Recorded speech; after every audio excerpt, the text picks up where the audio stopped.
Agrocampus Radio, Ciencia, Agro y Sociedad. El espacio institucional de la Facultad de Ciencias Agrarias que busca aportar a la discusión sobre territorios rurales, ruralidad y producción agraria. Conduce Vicedecanatura Académica de Facultad.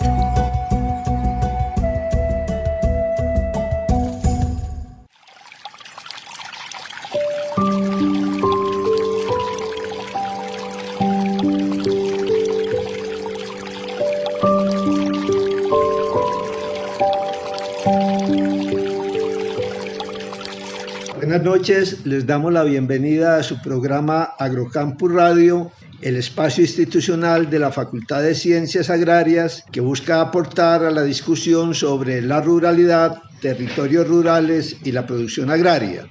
En esta noche estaremos en compañía del profesor Guillermo Vázquez Velázquez para conversar con el profesor Conrado Tobón Marín sobre el funcionamiento ecohidrológico de los ecosistemas de alta montaña tropical y su relación con el cambio climático. El profesor Conrado es agrólogo con estudios de doctorado y maestría de la Universidad de Ámsterdam, con amplia experiencia en la investigación en bosques amazónicos y altoandinos. Profesor adscrito al Departamento de Ciencias Forestales y profesor invitado del Imperial College London. Profesor Conrado, bienvenido a Agrocampus. Por favor, salude a nuestra audiencia y cuéntele cuándo llega a nuestra facultad, qué lo motivó a vincularse y su experiencia como docente, que en mi parecer puede ser más desafiante que la misma investigación. Muchas gracias por la invitación a este programa. Espero en este programa dar alguna claridad sobre este trabajo que hemos venido realizando en los ecosistemas, tanto ecosistemas de bosque húmedo tropical y últimamente en los ecosistemas altoandinos o ecosistemas de alta montaña tropical.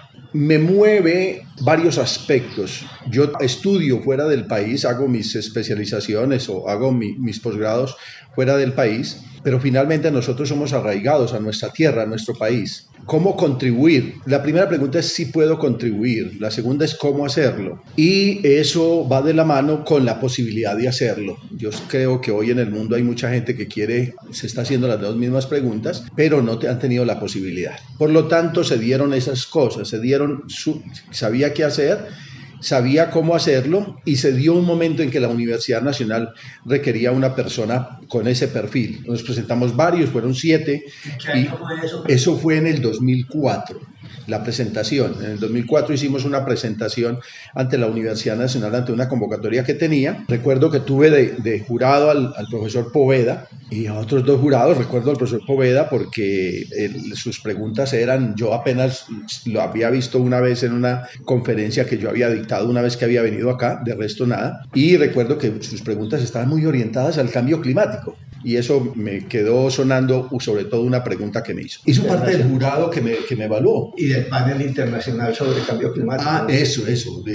Bueno, en ese momento yo ya sabía que él tenía por allí alguna posición de asesor en ese panel internacional, asesor creo que de la gente brasileña, y posteriormente se involucra bastante. Bueno, pero el punto es hablar de cómo se introdujo mi llegada aquí a la universidad. Transcurrí por el proceso de evaluación y finalmente salí elegido con un número de puntos por encima del segundo, lo cual me agradó mucho, porque la idea era venirme a Colombia o irme a África. En África tenía una propuesta en Kenia para irme a trabajar con Naciones Unidas. Era un trabajo bastante peligroso que finalmente resultó ser realmente peligroso. Cuando yo estaba aquí mataron a unos de mis colegas en Kenia y yo con mi familia agradecí haber estado aquí. Entonces hago esas presentaciones en el 2004, pero ingreso, como se suele suceder, 6 meses después porque tenía que desligarme de los proyectos en que estaba fuera del país y mis compromisos. Entonces entro en el 2005 y desde el 2005 ingreso a la Universidad Nacional de Colombia, al Departamento de Ciencias Forestales de la Facultad de Ciencias Agropecuarias en ese momento,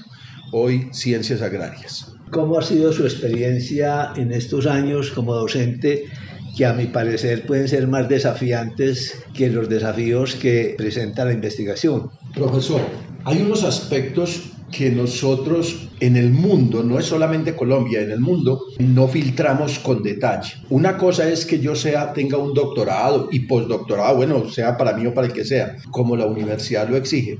Y otra cosa es que en ese proceso yo haya atendido un aprendizaje pedagógico. Es decir, una cosa es que yo sepa mucho, lo cual no aplica en mi caso, pues, pero que yo sepa mucho. Y otra cosa es que sepa entregar ese conocimiento. En ese orden de ideas, para los que podamos o puedan no tener la experiencia, es un gran desafío, que es enfrentarse a un proceso pedagógico en el cual sus conocimientos puedan ser transmitidos y engrandecerlos. Porque no es cuestión de yo transmitir mis conocimientos, para eso un libro. O sea, escribo un libro y lo paso a mis estudiantes. Pero la idea es que esos conocimientos puedan ser engrandecidos por los estudiantes para que me puedan superar.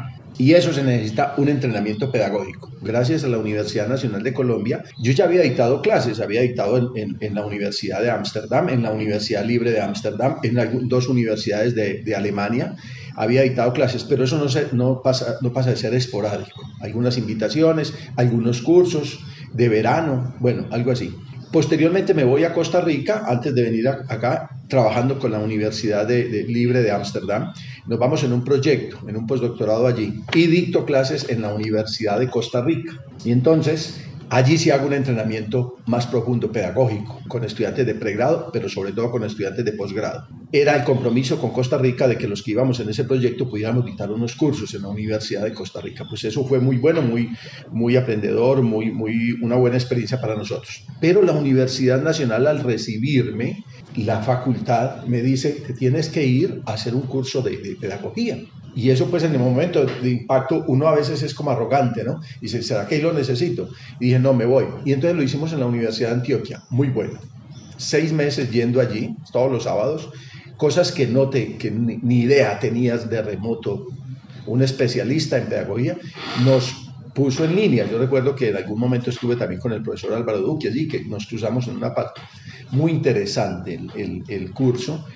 Mucho que aprender, mucho que desarrollar, desafíos, y entonces ahí se fue haciendo más suave ese desafío que tuve al principio y fuimos penetrando. Y esto de que la experiencia enseña, pues con la experiencia, con el transcurrir de los años, he ido modificando mis métodos, he ido acomodándolos, porque los métodos en una universidad como esta, de gente que viene con mucho conocimiento y gente que viene con muy poco conocimiento, gente que eventualmente, yo tuve aquí casos en los que me llegaban a clase de las 8 de la mañana sin desayunar, profesor León.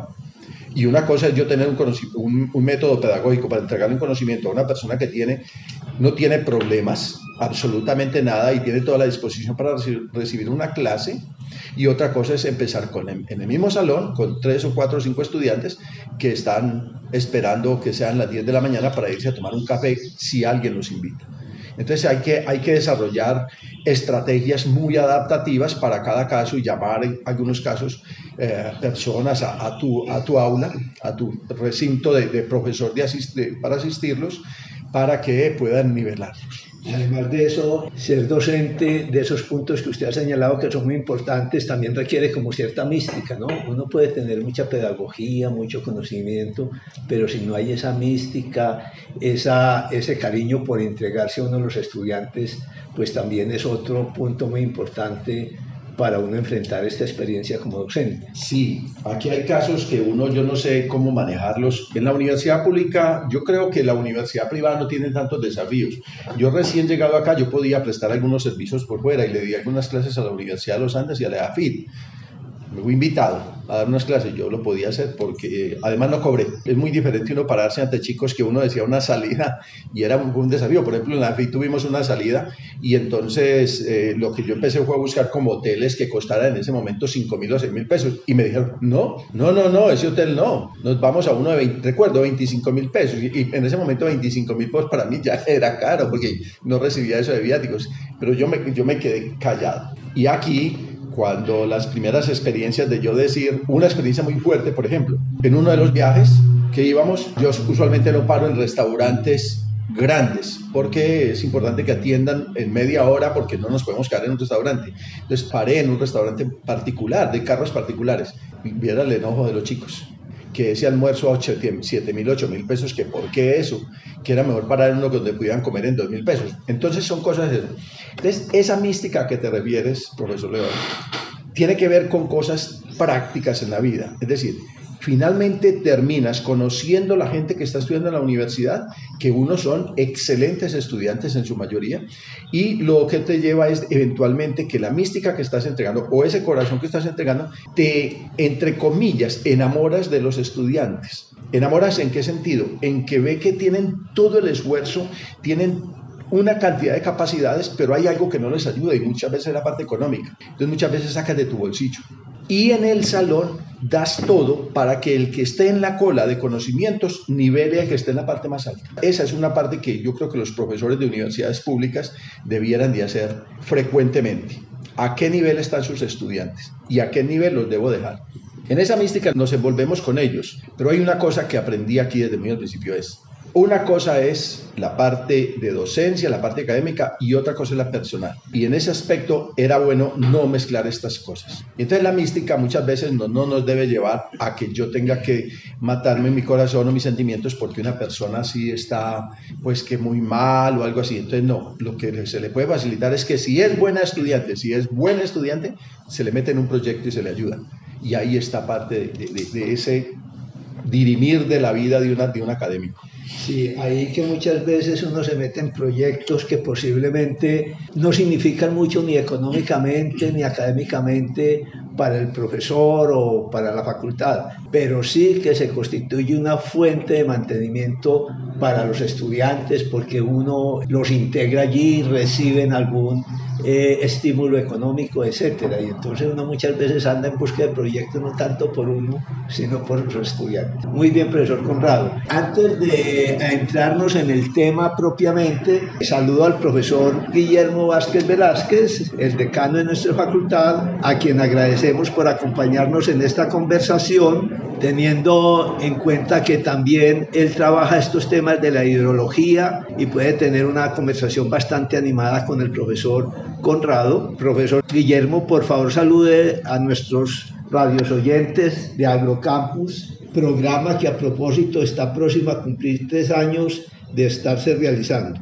¿Qué le parece el tema que hemos traído en la noche de hoy? Buenas tardes, profesor León Darío, vicedecano académico de la facultad. Un placer estar de nuevo aquí en el programa institucional de la facultad Agrocampus. Saludo especialísimo al profesor Conrado Tobón, colega del Departamento de Ciencias Forestales, a quien tenemos el placer de conversar hoy con él de tantos temas importantes que él maneja y que él conoce.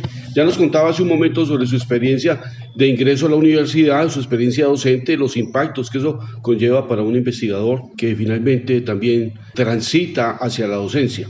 Profesor Conrado, yo le voy a hacer la siguiente pregunta, a ver cómo la ve usted. La relación de las coberturas vegetales y del uso de la tierra con la respuesta hidrológica de las cuencas es un tema antiguo para la humanidad. Uno puede rastrearlo por allá en los griegos y en las culturas precolombinas y donde quiera. Pero digamos que modernamente en la región de Elemental en Suiza y luego en Estados Unidos, en el estado de Colorado, en la cuenca de Wagon, Will Gap y Cahuita, que es la más importante quizás, o la más conocida por lo menos, fueron donde hace 140, 150 años se iniciaron los estudios o las investigaciones de lo que se dio en llamar, y todavía se llama así, la hidrología forestal.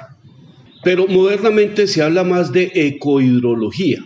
Particularmente usted se mueve o se desempeña como investigador, como científico en el área de la ecohidrología. ¿Qué es, profesor, la ecohidrología? ¿Qué concepto más amplio abarca? ¿Y cuándo cifra usted el nacimiento de esa ciencia que llamamos ecohidrología? Paso que se da difuso en el tiempo de hablar de hidrología y ecohidrología. Había una especie de confusión en los hidrólogos de qué debían tratar y algunos de ellos pues se orientaban por tratar el tema que manejaban. Y entonces se hablaba mucho de hidrología superficial y la idea era medir en diferentes coberturas cómo respondían hidrológicamente ellas. Y se sigue haciendo a nivel de cuenca, aun cuando no necesariamente hoy se tenga que hacer a nivel de cuenca. Entonces era ver superficialmente cómo respondía una cobertura o cómo respondía una cuenca a determinada cobertura y la relacionaban con esa cobertura.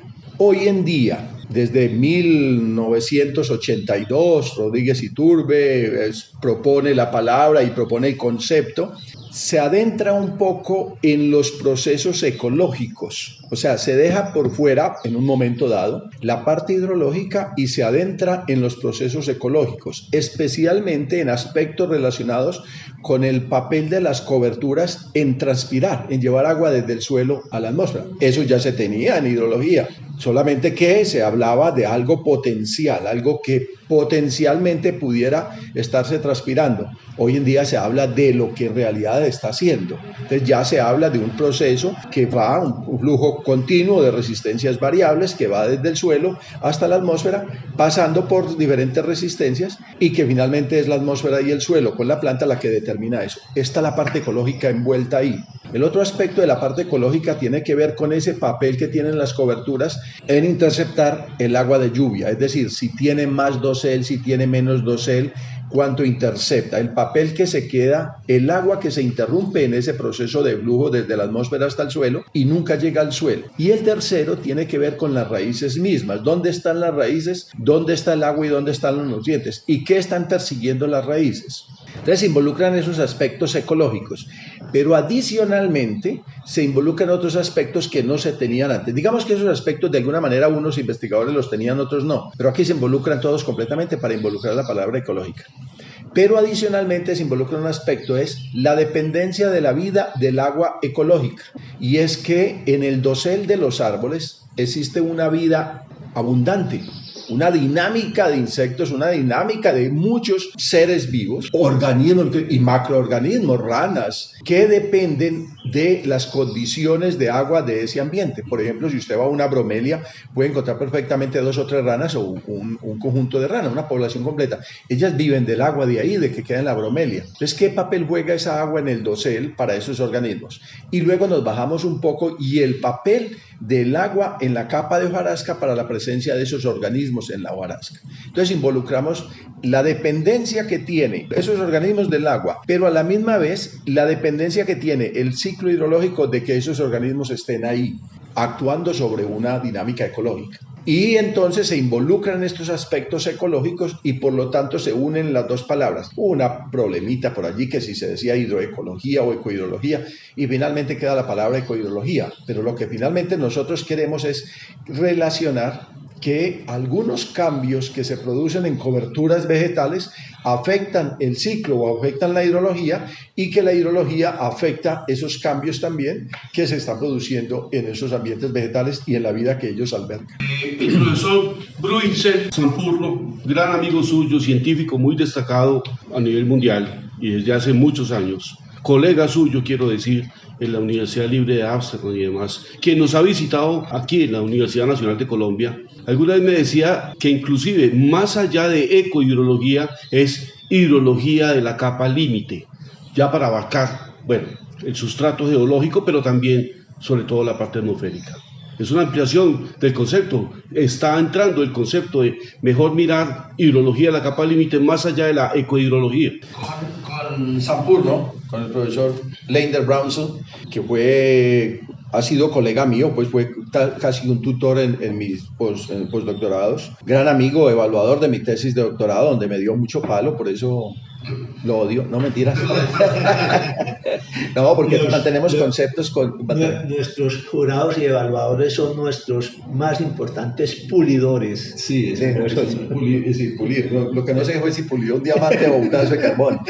Bueno, pues no, continuamos trabajando. Tenemos un proyecto, estamos trabajando. Justo en este momento estoy terminando un artículo que estamos publicando con él. Vamos a continuar. Entonces seguimos trabajando. Vamos a trabajar en un proyecto de China y ahí vamos. Y vuelve aquí a Colombia. Lo vamos a invitar aquí a Colombia nuevamente con una nueva idea que tiene. Él habla de la capa límite y lo que está diciendo es que nos hemos descuidado en ese concepto hidrológico primero, porque él empieza también con la hidrología, pero luego incursiona en la ecohidrología. Y entonces dice que nos hemos descuidado con 2 capas límites. Una, el papel de la vegetación y en ese flujo del agua de la recarga de las fuentes hídricas, de los acuíferos. Entonces, ¿cuál es el papel de X, Y, Z vegetación en que eso se produzca? Primero. Y segundo es el papel de la vegetación en el mantenimiento de una molécula en el aire que sirve de cantidad de efecto invernadero, pero que a la vez sirve de refrescante, y es el agua. Es el papel de la vegetación en mantener ciertas condiciones en la capa límite. ¿Y cuál es la relación de que la vegetación provea esa capa límite de agua y posteriormente esa misma vegetación se vea restringida por exceso de agua en la atmósfera? Él hace parte del grupo de investigación, entonces tenemos un club de ciencia. Nosotros nos reunimos al menos una vez al año y nos reunimos cada 5 años para direccionar para dónde vamos. Son 3 grupos pegados: el grupo de hidrología y modelación de ecosistemas en Colombia, el grupo de investigaciones ecohidrológicas y atmosféricas de Ámsterdam, de Holanda, y el grupo de cambio climático en Inglaterra con King's College y el Imperial College, entre otras universidades. Entonces direccionamos esos campos y ahora estamos en esa etapa de filosofía. Entonces entramos a filosofar sobre esto, sobre aquello, antes de imponer nuevas líneas, antes de poner, no imponer, sino poner nuevas líneas de investigación.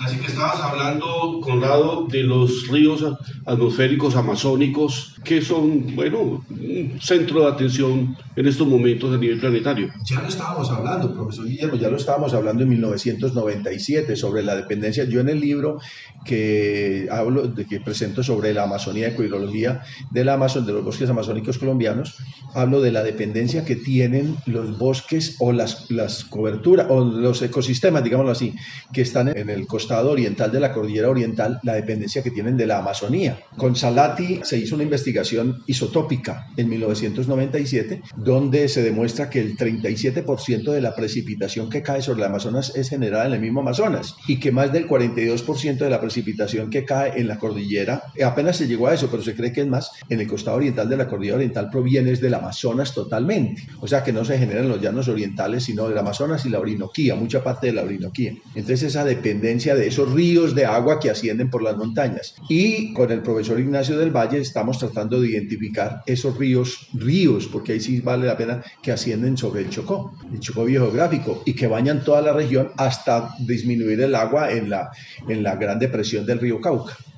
Muy bien, pues ya escuchamos, porque está aquí con nosotros el profesor Guillermo, maneja también muy bien la temática y nos ha dado luces sobre ese concepto, diferenciar hidrología como tal de ecohidrología y ahora de hidrología y la capa límite. Muy bien, en ese sentido, estos conceptos, si bien son universales de aplicación en todo el planeta, tienen especial relevancia en estas latitudes ecuatoriales, intertropicales, en la medida que no tenemos estaciones y por lo tanto todo el año hay una gran evapotranspiración, a diferencia de las zonas de las latitudes más al norte, donde cierta parte del año, especialmente estos ecosistemas de alta montaña en esas latitudes, permanecen pues congeladas. Yo diría que tienen más relevancia en el cordón ecuatorial o tropical, por la misma razón, porque los bosques o los ecosistemas en el 30-30, en 30 norte, 30 sur y más cercano al Ecuador, están transpirando todo el año. Lo hacen desde luego con más intensidad en las épocas en que no tienen cargas pesadas de humedad sobre ellos y cuando tienen buena cantidad de agua en el suelo, pero están transpirando todo el año. ¿Eso qué quiere decir? Que están moviendo agua desde la tierra hasta la atmósfera y posteriormente depositando pues agua en esa atmósfera, posteriormente generando un banco de agua para que no caiga. Entonces es más dinámico el ciclo, y en ese dinamismo que tiene el ciclo hidrológico lo que pasa es una gran cantidad de cosas. Digamos, hay una gran cantidad de material particulado que va a la atmósfera y que es arrastrado nuevamente por las gotas de agua en su nucleación y entonces llega al suelo. Hay una mayor, depende de donde esté el suelo, acidez o aporte de esa agua a la acidez del suelo, o todo lo contrario, a la dilución de los elementos del suelo. Entonces aquí es más dinámico, y ese dinamismo hace que nosotros tengamos una atmósfera, una capa límite más cargada de agua que de otro elemento, de otra molécula. Entonces aquí la molécula principal es el H2O que nosotros tenemos, sin descartar que en algunos sitios pues tenemos una carga alta de CO2 y otros elementos, pero H2O es muy importante en nuestros gases de efecto invernadero, en nuestros gases que están allí calentándose y calentando nuestra capa límite. Ahí sería aquí más crítico el problema de los efectos de gases invernadero, precisamente por tener tener una atmósfera más cargada de humedad permanentemente, sería así, más crítico ese punto, pues teniendo en cuenta que también somos los menos emisores de estos gases, pero dada esa composición atmosférica que usted acaba de decir, ¿cómo ve el asunto del cambio climático en relación con la ecohidrología? Una cosa es la emisión de agua, digamos así, emisión o transporte de agua y su depositación en la capa límite por los ecosistemas tropicales y subtropicales. Eso es una cosa. Y otra cosa es la circulación atmosférica. Nosotros recibimos, el trópico, estaba hablando, o Ecuador recibe vientos que vienen del norte y vienen del sur y nos vienen arrastrando todas las condiciones. Como en el hemisferio norte tenemos la mayor cantidad de área continental y por ende la mayor cantidad de industrias y activadores de elementos contaminantes o efecto invernadero, pues nos las traen al trópico. O sea, no hay una distinción entre estar en un clima templado y estar en el trópico en ese sentido, porque estamos mezclando esa capa límite continuamente. Sin embargo, es claro que la emisión nuestra es de moléculas de agua, sin descartar otras emisiones también. Los bosques también hacen emisiones, los diferentes usos del suelo hacen emisiones, nuestras ciudades son grandes emitidoras de gases de efecto invernadero, pero eso se está mezclando. Dado de que esa circulación, cuando usted ve la circulación atmosférica, inclusive la oceánica nos trae mucho de esa circulación oceánica, nos trae mucho al trópico porque se calientan las aguas y salen superficialmente. Pero hablemos de la atmosférica. Esa circulación atmosférica, usted ve que están trayendo masas de aire hacia el trópico, atrayendo norte trópico, subtrópico. En esas masas de aire pues nos traen cualquier cantidad de contaminantes, así que por un lado están fertilizando nuestros bosques por un lado, pero por otro lado están contaminando nuestra atmósfera. Entonces, cuando se ha hecho un análisis de esa carga a la altura del suelo, se ha hecho a diferentes estratos, un análisis de esas cargas, pues no se encuentran diferencias altamente significativas. Solamente si eso se hace en una ciudad del hemisferio norte y se hace en una ciudad tropical, pues hay una diferencia clara, pero no fuera de la ciudad. Dada esa composición atmosférica más cargada de moléculas de agua en el trópico, puede ser más grave los impactos del cambio climático por esos efectos de gases invernaderos, así sean producidos en el norte, o eso no tiene mayor consecuencia. Hay una discusión, ahora que entremos en el aspecto cambio climático, que lo podemos hacer muy breve, podemos hablar de esta discusión, de estos puntos que se entreven en los estudios de cambio climático. Nosotros cuando tenemos vapor de agua en la atmósfera, lo que tenemos es un efecto invernadero, que lo hemos mantenido y gracias a eso nos mantenemos con vida y mantenemos la vida en el planeta Tierra. Pero que se exacerbe ese efecto invernadero es el gran problema, y ese efecto invernadero, desde luego, la molécula de agua tiene un papel preponderante. En ese orden de ideas, el trópico sí tiene marcado el efecto invernadero. Pero ¿qué pasaría? Cuando yo cojo un experimento y cojo una burbuja de aire, le pido a una bruja que me preste la bolita de cristal y le meto calor a esa burbuja de aire, se expande la atmósfera y al expandirse le caben más gases, y cuando el trópico está bajo esa condición de calentamiento atmosférico, lo que salen los más gases a ocupar esa expansión es las moléculas de agua. Entonces vamos a tener más agua en la atmósfera. Una atmósfera más cálida recibe más vapor de agua, ¿no? Sí, porque se expande. Al expandirse, entonces recibe más vapor de agua. ¿Qué se tiene posteriormente cuando hay condensación? Recuerden, nosotros sabemos que nuestro ecosistema tropical está casi cargado de cordilleras. Entonces, en ese ascenso adiabático de las masas de aire, pierden calor, y al perder calor, como tienen agua en su contenido, en sus masas, pues se presentan precipitaciones.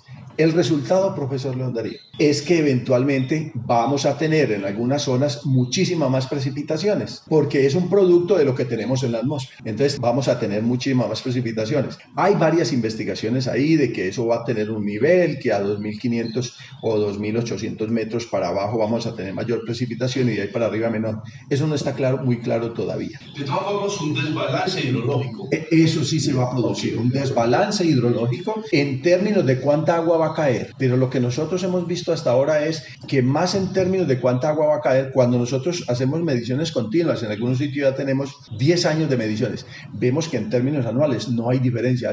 Así un año haya sido más seco, casi no hay diferencia, casi no hay, en algunos años las hay. ¿Dónde está la diferencia que hemos notado en ecosistemas de alta montaña? Es que por allá, cuando nos metimos en el 2006 a un páramo, encontramos que el periodo más largo de días sin una gota de lluvia era 12 a 15 días, y hoy tenemos de 42 días repetitivamente sin una gota de lluvia. Bueno, estoy hablando de que no caiga menos de 1 milímetro de agua.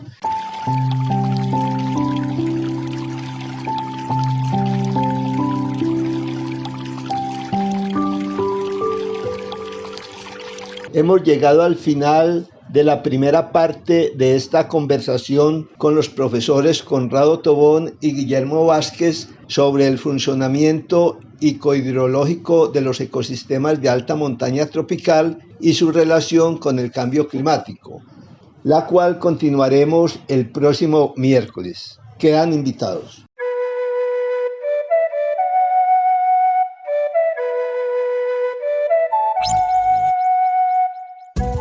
Agrocampus Radio, Ciencia, Agro y Sociedad.